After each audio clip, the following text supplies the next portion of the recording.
you guys situated? Assalamu alaikum rahmatullahi wa barakatuhu. This is another class on the Practical Tawheed series, and we're gonna try to keep everything practical, meaning we don't want to be too technical by anything. We want to just give you the overview of things that you can use in your everyday life. Today we're going to talk about the meaning of Taaghoot and what obedience means, because you have groups of Muslims who misunderstand exactly what obedience means, and they actually try to say that La ilaha illallah means no one is to be obeyed but Allah. And this has caused a lot of problems, because if you don't understand it, you'll find yourself falling into, every time someone obeys their desires, or somebody obeys somebody in a sin, you remove them from the religion. We find this happening with the Khawarij groups and the groups of Takfir and Jihad. And they find proofs for it in the religion. And they find statements of scholars that back up their falsehood. They do. We're not going to sit there and say they don't, because they do. But the thing is that we have to go back to the Quran and Sunnah and see how it was understood by the Salaf, the meaning of Taaghoot. And because I think that we've been saturated with one view of all these meanings from a particular region or a country, and we find ourselves that anybody who differs with that narrow view of things, then he's something wrong with his manhaj was aqid, even though the Salaf themselves didn't hold some of these views we see today dealing with Taaghoot and obedience. But here's the thing. So we're dealing with, what is the shirk of the mushrik? Okay, what is the shirk of the mushrik? What is it that causes a person to be a mushrik? Is it smoking a cigarette? Is it wearing certain types of clothes? Is it cussing? Is it drinking alcohol? Because if you fall into the issues of misunderstanding these issues, then you will fall into somebody, oh, well, he drinks alcohol, then he believes it's permissible, he's a mushrik. If he drinks alcohol, he's okay in drinking, he's a mushrik. Now, what is a mushrik? And what is shirk actually? So it says, it is that he or she calls upon other than Allah, giving their false deities, their Tawheed or their Taaghoot, ability that resembles the abilities of Allah. The issue is that there's a process of something becoming a Taaghoot. If you believe what we already talked about, something is divine, and you believe and you have fear, love, and hope for it based upon its divinity, and you apply this concept or these ingredients to other than Allah, that thing that you're applying worship to, and you're applying these ingredients to, that's a Taaghoot. And like I said, we can bring many narrations. I'll sit here and read 3 or 4 pages of narration. We don't have that time, and I don't think we're trying to keep, like I said, practical Tawheed series. And the Salaf, they understood that Taaghoot, if you look at the text of it, textual wise, we're not talking about ijtihad of a scholar. We're not talking about the statements of anybody from Najd or anything like that. We're not talking about any statements of any scholar from India or Pakistan. The actual text themselves, when Taaghoot was mentioned, Umar al-Khattab mentioned shaitan, and the Salaf and the Tabi'een, and some of the Sahaba, they mentioned soothsayers. They mentioned astrologers. They mentioned witches. They mentioned wizards and things like that. Now, why is that? And idols. Why did they keep it limited to those things? And why didn't they go outside those things? Even though there were political groups around them, even though there were political systems around them, even though they knew what democracy was, even though the Arabs themselves had a political system, why didn't they apply it to those things? Why did they keep it limited textual-wise we're talking about? And we're not saying who's right or wrong. With some of our textual responses, they mentioned those things by name. That was a Taaghoot. Because people believed that those things were divine. That was the ingredient, that was the focal point, and that was the connecting factor that caused the word Taaghoot to be applied to those particular things. A magician, what do people believe about them? What do they believe about a magician? They believe that a magician can control the affairs of the unseen.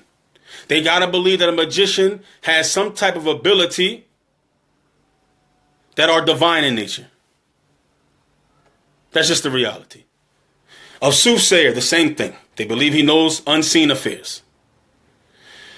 A wizard, they believe the same thing. A witch, they believe the same thing. They believe that they have, and even so much so, one of the Salafi said that a Taaghoot is the soothsayers or the magicians that every town had during his time. Every town had during his time. And if we talk about the ayats where Allah mentions the Jews and Christians taking them as lords besides Allah, we got to look at the belief that they have for the priests and the rabbis. We went over that in a couple classes ago, but you'll touch on it briefly. The Jews and Christians, the Orthodox Christians, the Catholic Christians, and those Christians who existed in the time of the Prophet ﷺ. We're not talking about Protestants.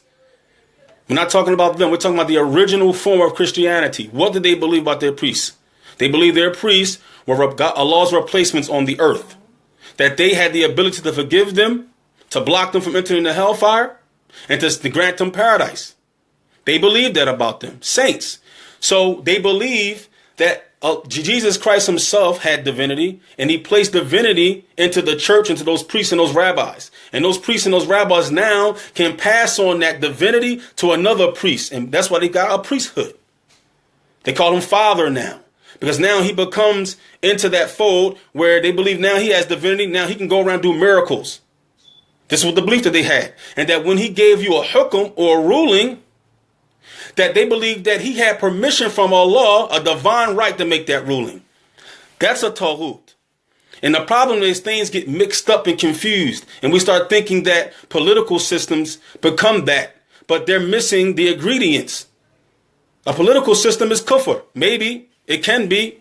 If it differs with the Sharia, there's no doubt can be major kufr. We're talking about now it being a god and being exactly the same thing that those ayats came down about the priests and the rabbis. In fact, we don't even see the ayats coming down about hukum and about the Taaghoot when dealing with going to them for judgment to political systems. Not one of those ayats came down to a political government or a political system. All of them came down about a priest or a rabbi. Every last one of them. Not one of those ayats goes back to a political system or a political leader. Not one. And so much so, Ahmed Milibar, he says there's an ijma' of the Mufassirin of the meaning of Taaghoot. The Mufassirin themselves explain the same way. We don't find them explaining a different way. We find ijtihad of later day scholars. We find ijtihad of particular regions of the world bringing their ijtihad into the issue and having their meanings based upon that ijtihad. And we're not here to say right or wrong. We're here to say that Taaghoot has a meaning.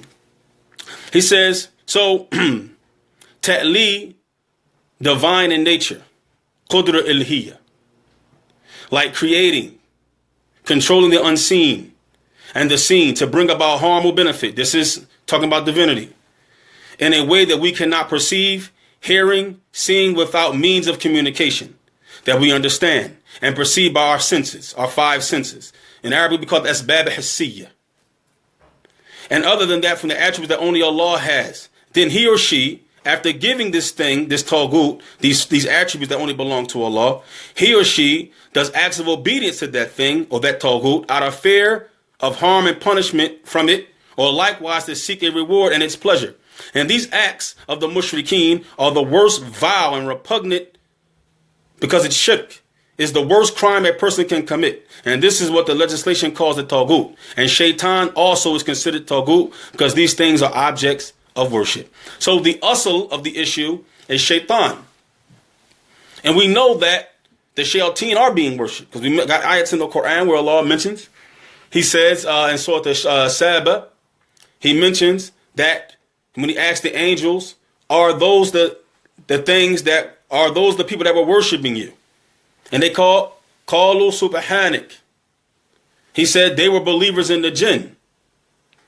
He said, call the subhanak. He said, they said, glory be to you. They were worshiping the shayateen, the jinn, from the shayateen amongst the jinn. But who are they talking about when he said, are these the ones who are worshiping you? When he asked the angels that. They were worshiping the angels in the form of idols and shapes that they thought looked like angels. But why would the angels say no, they were worshiping the shayateen? Why would they say that? Because the shayateen themselves were the idols. Either they were inside the idol, causing it to bleed or to moo or to cry. And we know that because when the Sahabi was sent to destroy the idol in Ta'if, right? I mean, we'll get to that. A Taaghoot could be somebody who wants to be worshipped. Like, for example, somebody says, I am Allah, like Fir'aun. He's a Taaghoot because he was pleased with being worshipped. But the people also believed that about him too. They also believed that he had the right to be prayed to, that he was divine. So they also believed that too about him. That's what made him a Taaghoot.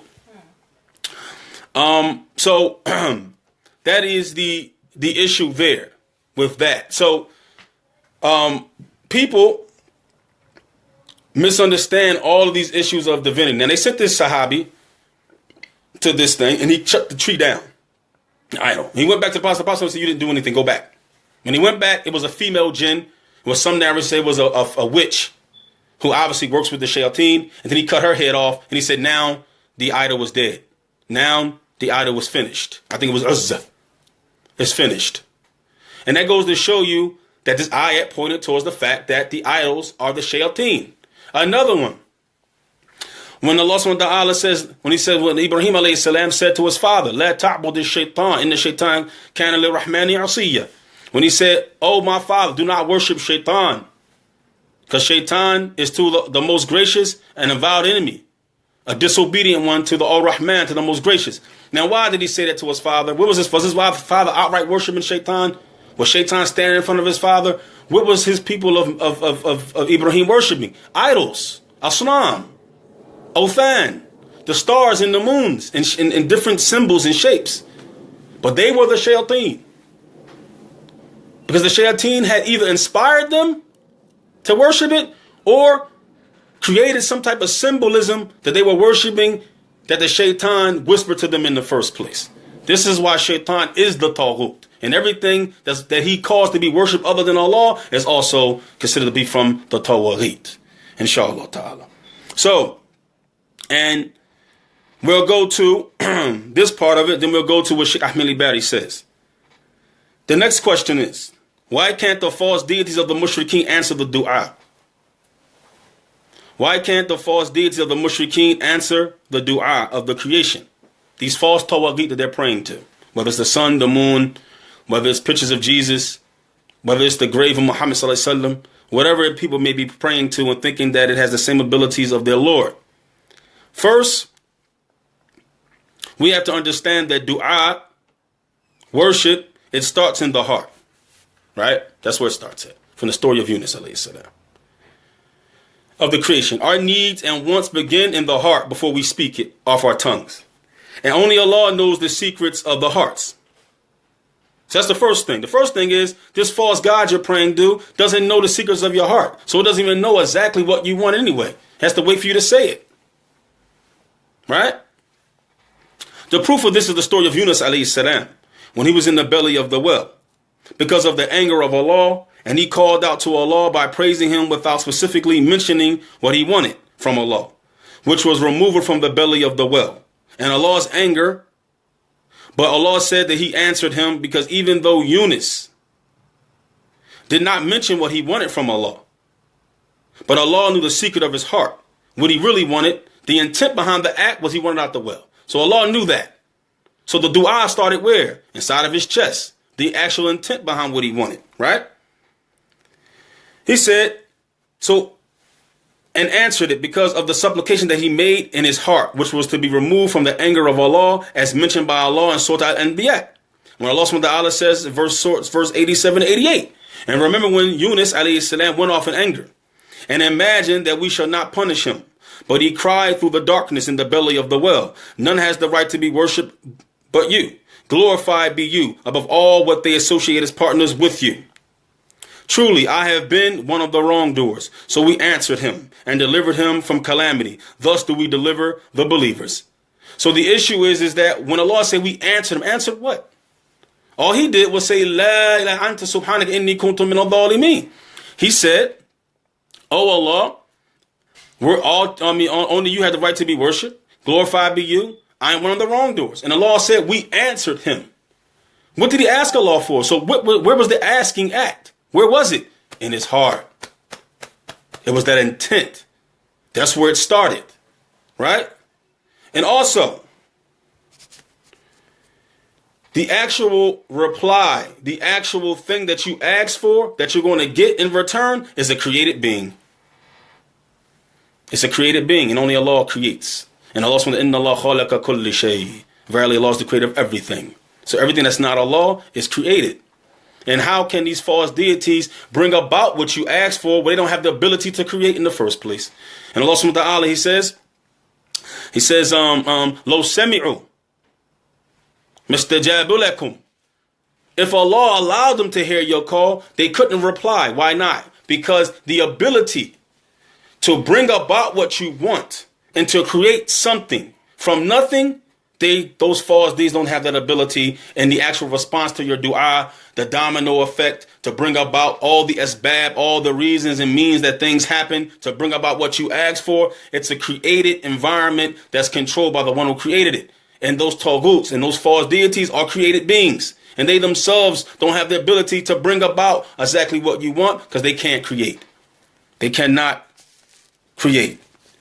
So that is the meaning of Taaghoot that we're just going to touch on. Like I said, we're not going to be too technical with it.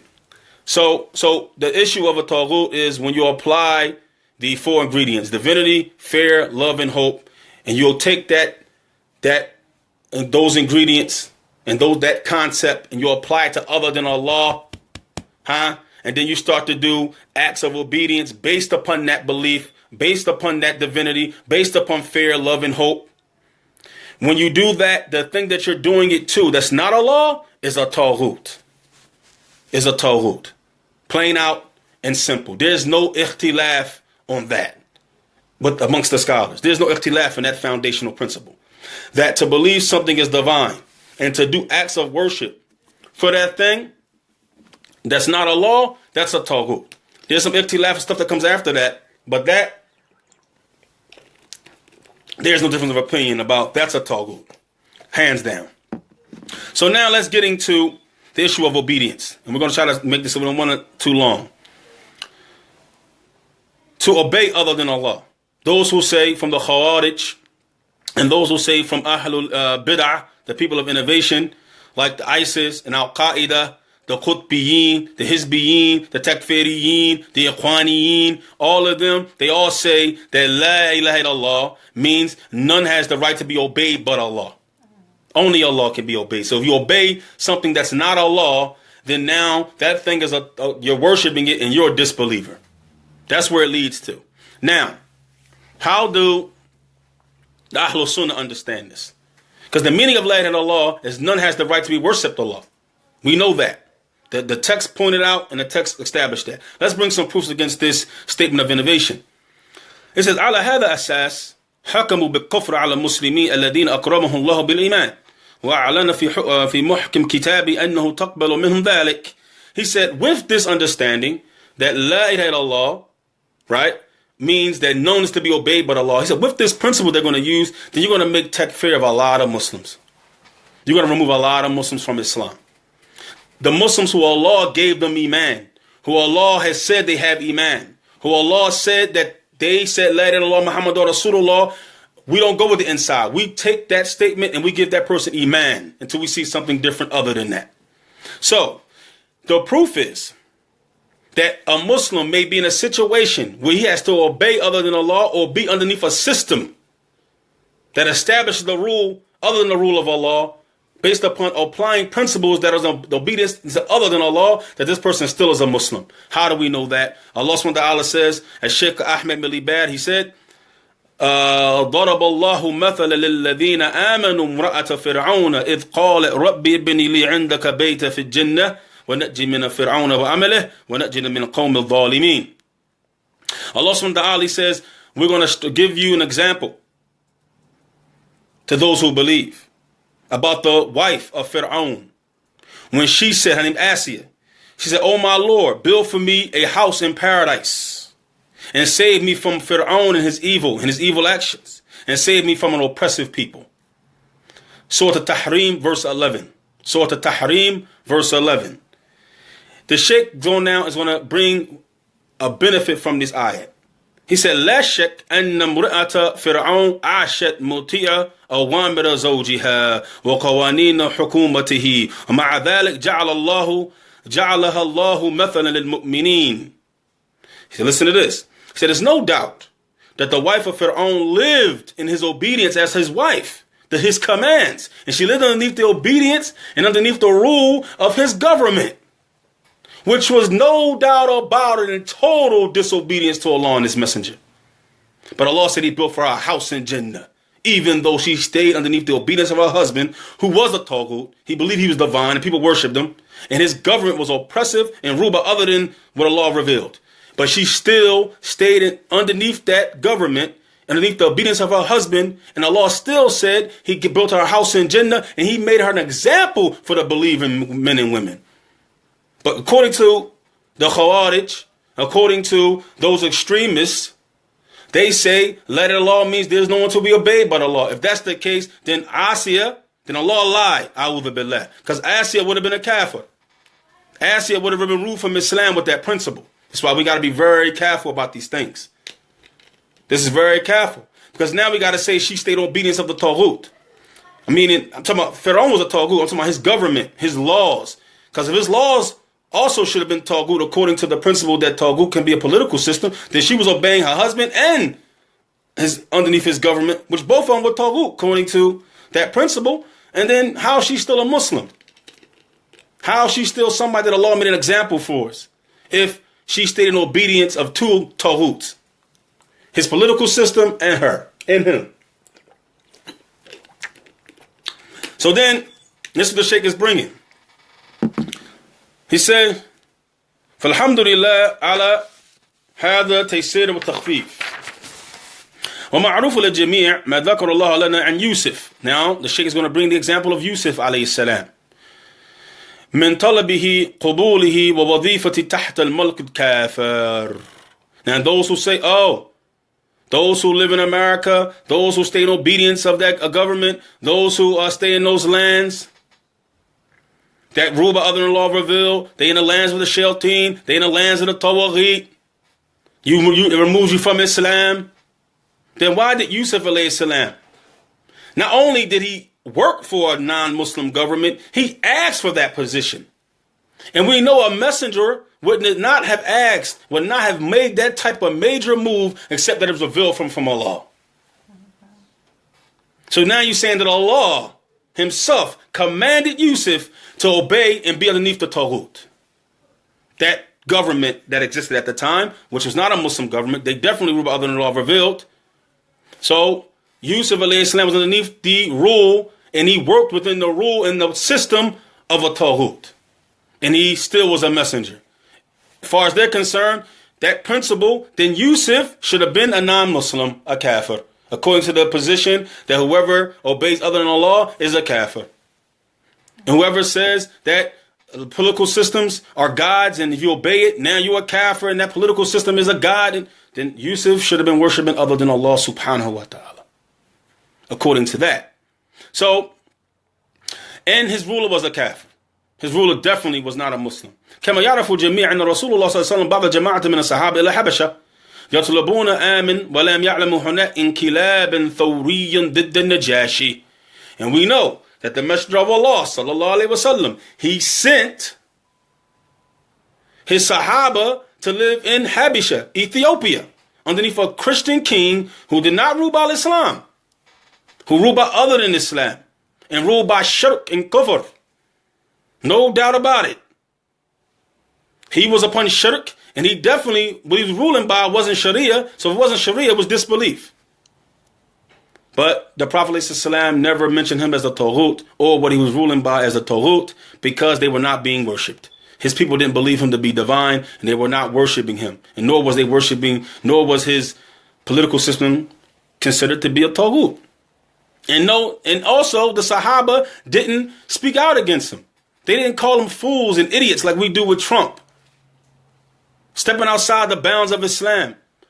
Show me one prophet and messenger who was underneath the rule of a non-Muslim king, whether it was Nimrud, who was a Taaghoot, who believed he was divine, whether it was Pharaoh, Musa alayhi salam, whether it was the Prophet sending the companions to live under Najashi, where they did protesting and they spoke out and they called him out of his name and they got involved attacking the politics of that land.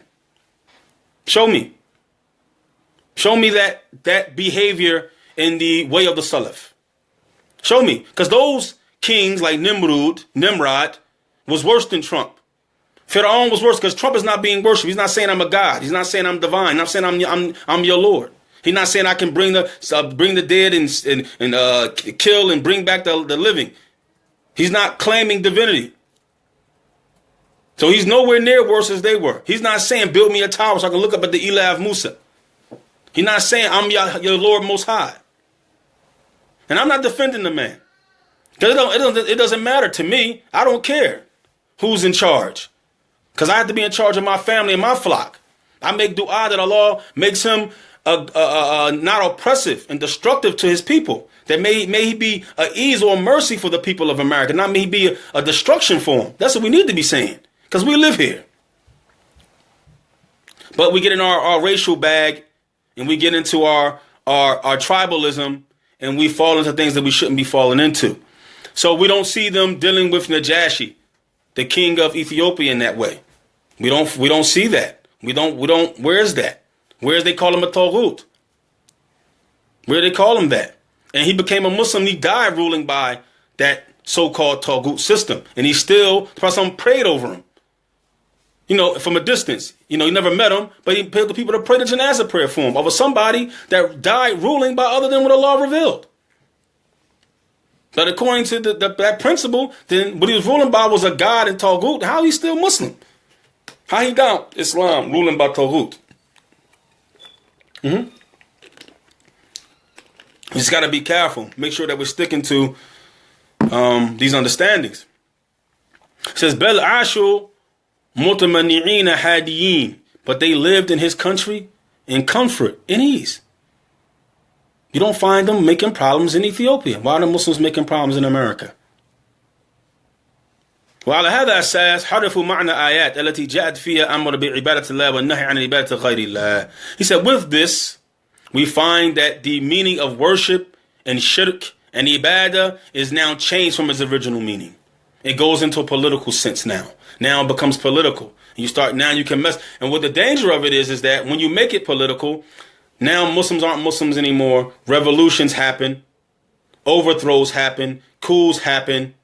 Removing of governments happen. Show me where that hasn't happened.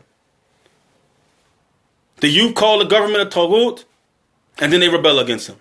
They believe democracy is a god, and whoever rules by it is a disbeliever. Then they fight that government.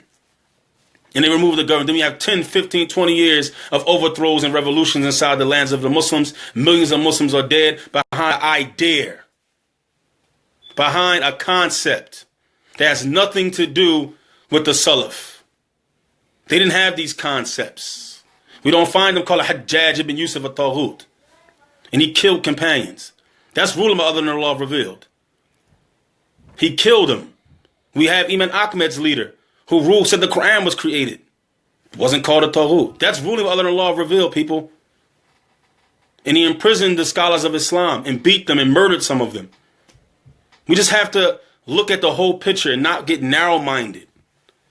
Because if you look at the concepts the Muslims are falling into today, from political Aqidah, and from political understanding of an Ilah, and political understanding of Taaghoot, we find nothing but separation and bloodshed. And the Sheikh is going to say, he said, they have fallen into this. He says, كما فسروا عبادة الطاغوت بإطاعة قوانين حكومة غير مسلمة. He said, because they have, this is Sheikh Ahmed Milibari, not me. He's not the only one. And Sheikh bin Baz agreed to his statement because Sheikh bin Baz said he studied this book and he put his print on the information in the book. It's also Sheikh bin Baz's words. This is what he believes. It's not Abuesa. He said the reason you find this chaos is because they have now explained the meaning of worship in Taaghoot as obeying the laws of men. They have explained worship in Taaghoot with the meaning of obeying laws of men. This is what his statement was. He said, even though the Mufassirin, the explainers of the Quran in the past, right, They had ijma'. They had all agreed that the meaning of worshiping the Taaghoot is worshiping false deities, from the idols, from soothsayers, from magicians, etc.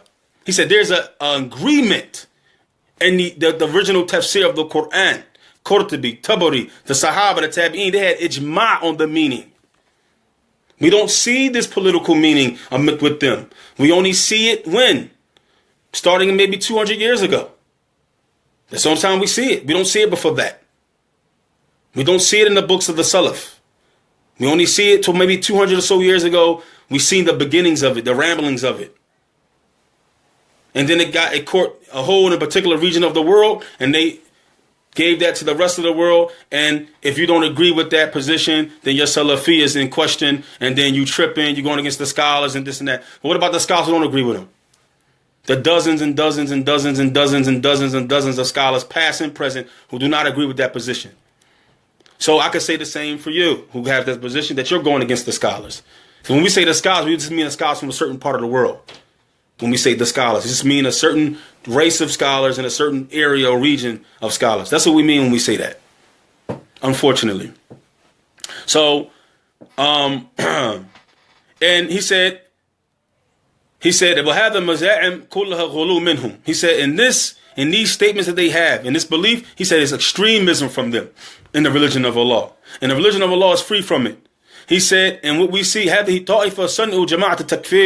said, in this group, in this statement, in these beliefs, has started the groups of takfir, hijrah, that came into the place in Egypt many years. He said years ago. He said, so we saw this concept give rise and birth to this concept of political aqidah, this concept of political taghut. We gave the rise to the groups of takfir and hijrah that have came and started in Egypt in the later days and within the 80s. We saw them use this same concept. We saw them use this same understanding of taghut and what's an ilah, what's obedience, and they applied it to the Muslims, to the Muslim leaders, and they caused bloodshed and havoc throughout the Muslim world. Bloodshed and havoc. So in today, ISIS, the same concept. The Muslim Brotherhood, the same concept. Al-Qaeda, the same concept. This concept has done nothing for the Muslims but divide us and cause us to kill one another. So we need to fear Allah subhanahu wa ta'ala and get back to how the Salaf, how the Sahaba understood these affairs. And stop just saying so-and-so said or Sheikh said. No. What did the Sahaba say? What did the Tabi'een say? What did the four Imams understand it? How do they understand? And understand it mean not just because they said something, but where was their action towards it when it was faced in front of them? How do they respond back actually in application? That also gives us the meaning of it too. So we need to take a look at all of that. And I ask Allah subhanahu wa ta'ala to have mercy on all of us. Inshallah ta'ala. Assalamu alaikum wa rahmatullahi wa barakatuh.